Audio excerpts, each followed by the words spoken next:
I'm so done, honest to God. So anyway, as I was saying, I hope this works. If it doesn't, I'm not doing it. But what we what we're talking about today is the areas that can be assessed and how to present this information to the school district in a way that you have covered all of the areas that you want assessed. And number one, the reason why you want to do this is because the according to the law, the district has to evaluate in all areas of suspected disability. So what you're doing in making sure that the district in specifically defining what you want evaluated, you're letting you're giving the district, a gimme, so that you don't have to I don't understand what I could take my computer to the shop and nothing's working, but so that you don't have to file for a hearing against them or to discuss what they didn't do as the evaluation is completed. So for instance, somebody brought up yesterday, like, what would be reading fluency? Well, to me, reading fluency is everything. For instance, reading fluency would be like word reading, word decoding, through letter identification and word recognition. Does your child know this? And if your child does, what does your child know? How many sight words does your child know? That's very important in building your child's repertoire of words. That's why we send our kids to school, so we can teach them how to broaden their language skills so that they can communicate effectively with others, to request or to make requests regarding their wants and their needs. If the kid can't put a sentence together properly, then how is the child going to get a job? I mean, there's a reason why our children go to school, and it's not so that teachers can get a paycheck, contrary to popular belief, which is what a lot of schools and state agencies believe, that the only reason why kids go to school is so that they can get a paycheck. I mean, the logic behind 90% of their thinking is enough to make you want to commit yourself to an asylum. I mean, it's that illogical. There's no reasoning. There's nothing behind their logic. But in addition to reading comprehension, identifying the meanings of words. So your kid has a huge repertoire of words. You know what I found out when I first became an advocate? I believed, because I was a layperson, I believed that if a child could read, then they automatically could comprehend what they're reading. That's not true. No, just because the child can read doesn't mean the child can comprehend what the child is reading. Just because the child can read the words on a piece of paper, for instance, your child gets a piece of paper from the teacher and it has instructions on what the child is supposed to do. Let me tell you what happened. Okay, so I go to the school and we're at a team meeting, and my client has auditory processing disorder. Okay, so I told the school, and that means the way he processes information could miss the mark, and it could cause problems. It could cause problems in the manner in which he communicates, because his receptive language, the language that he's receiving, and then he processes it in his brain, okay, could be different than what the person who is verbally expressing the instructions for that kid, and what he expects that child to do. It misses something in the translation for that child with auditory processing disorders. So not only does that interfere with the child's ability to access the general curriculum, is also part of the the expressive language skills and the written language skills. Okay, so now that I've said that, so where I'm at a team meeting. Picture this: I'm at a team meeting. Okay, there's about 10 to 12 people in the room, including me and the parents. Okay, good. So I say, as part of the IEP accommodations, that the child should receive clear and concise directions and instructions. One of the teachers got mad. He said he takes offense and exception to me telling him that I want that in the accommodations. Meanwhile, doofus, because that's what he was, Didn't know that I had the child's entire school record, including, wait for it, samples of his work. But see, this is what I'm talking about. You can set these people up so easily. They don't even see it coming. They really don't see it because they assume they're the boss. They know everything, and you as a parent know absolutely nothing. Even common sense stuff, you don't know. So good. I'm glad he thought that, because what he did is he underestimated my skills. So when he told me all of that, I looked at him for a long time. Then I said, oh, okay. So here, and I gave him a piece of paper, was a kid's assignment. At the top of the page, it gave instructions. Keep in mind what I just said about receptive and expressive language deficits with a child who has auditory processing disorder. Keep in mind, we've already done this testing at this meeting, and we're there to discuss modifications to the child's IEP based on the evaluations that we just got. Keep all of that in mind while I'm telling you the story. The instructions. First of all, the document that I gave him, the kid's homework, the kid's classwork, whatever it was 2 paragraphs. Literally 2 paragraphs. It was half a page. It was centered in the middle of the paper. 2 paragraphs. The instructions were to the student in writing to highlight the important factors in the 2 paragraphs. My client, the cutie pie that he was, took that to mean you take a highlighter, 2 colors, purple and yellow, and you highlight the entire piece of paper, all the words on the paper. The only thing he didn't highlight was the instructions and his name. That was it. Everything else he had. So I handed this. The teacher that said he had exception took exception and found it offensive because that's a given, he said to me, that all of the teachers provide clear and concise directions and instructions to the student. Oh, okay. What's that? And I gave it to him. Now, nobody in the room could really see what I handed him, except for him. All the color drained from his face. Because my next thing was,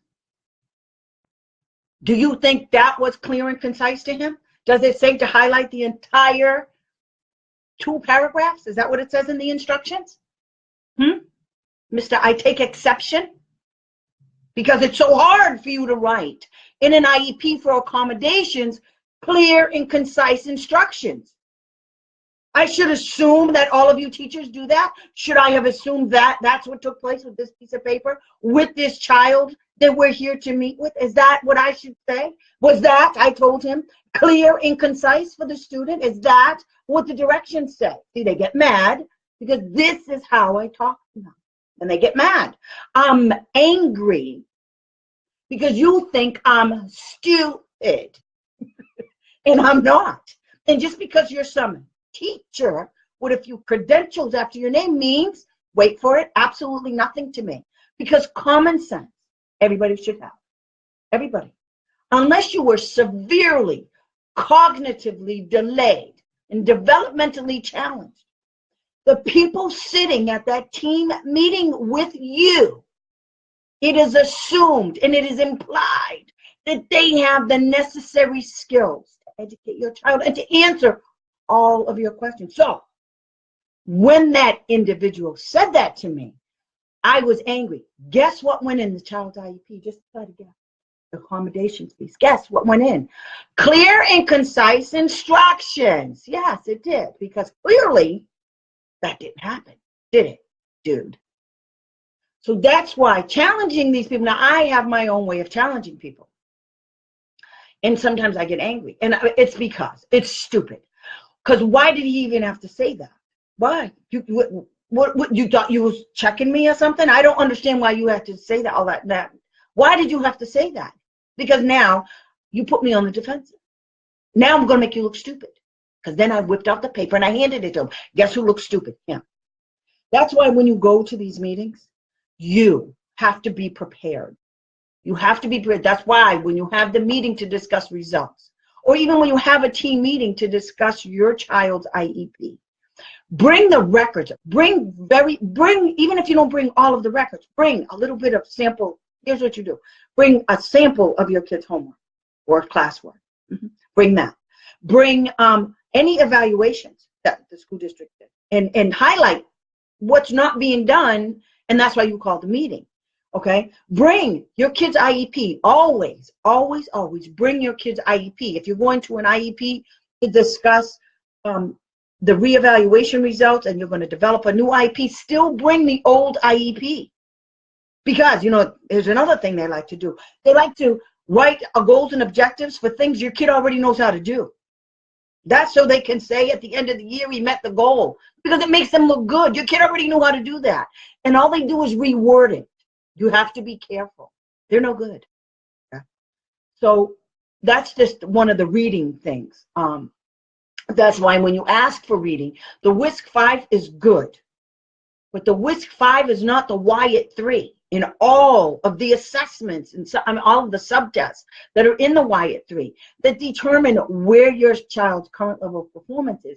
So, like I said, identifying the meaning of words, that's important because that tells a kid verbally how to follow directions. That tells a kid what to do, how to execute the instructions. If your kid doesn't know the words, then he can't execute. If your kid can't comprehend words, he can't execute. If your kid's vocabulary of sight words is this big and he's in the 4th grade, that's a problem. That's a problem. Okay? Comprehension of ideas and information in a sentence. So in this instance with this kid with auditory processing, this is a perfect example.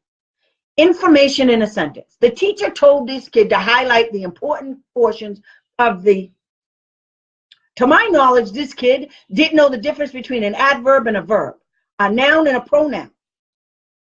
So how can he identify important information if he couldn't even execute the directions? That's important information. Executing the directions. If he can't do that, that's a problem. That all has to do with reading. Spelling, identifying sounds, sounds of letters, combinations of letters, blends. Encoding and decoding, all of that is reading. And to be able to transfer those skills, all of the things I just mentioned, encoding, decoding, reading comprehension, identifying the meanings of words, and be able to take that information and to transfer it into a sentence, into writing a clear, grammatically correct sentence that includes all of the punctuation, all of the tenses, everything is correct. Noun, verbs, adjectives, all in right spots, everything's good. That's why you send your kid to school, contrary to popular belief. So,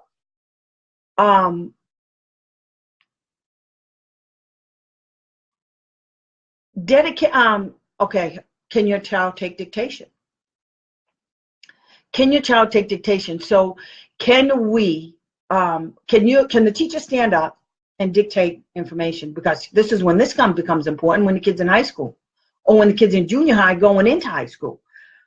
There's a lot of note taking. So if your kid can't do that, your kid's going to fall through the cracks. There's going to be a problem.